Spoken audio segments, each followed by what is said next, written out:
Jamaican charged in the US for traveling to meet minor for sex. Hi again and welcome. This is Links 007 TV News Report, and we'll be right back with the full and exclusive details to come. Welcome to Links 007 TV News Report, providing you with the best in local and international news updates. This is a place where you can get the most reliable and informative news information. Links 007 TV News Report. Welcome back and thanks for joining us. This is Links 007 TV News Report.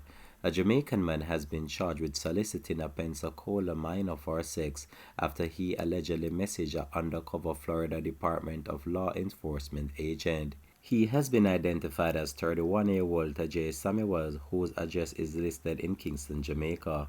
He is charged with one count of traveling to meet a minor to engage in a sexual conduct, 7 counts of transmission of harmful material to minors, and 1 count of using a two-way communication device to facilitate a felony, according to the Florida Department of Law Enforcement.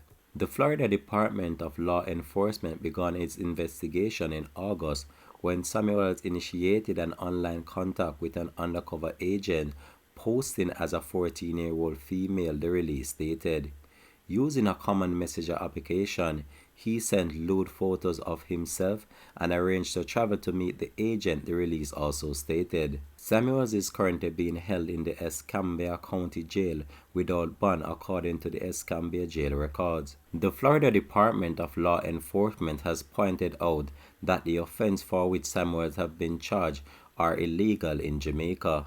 Jamaican law enforcement prevents a citizen from engaging in any sexual conduct, not only in Jamaica but any other part of the world, the federal law enforcement said.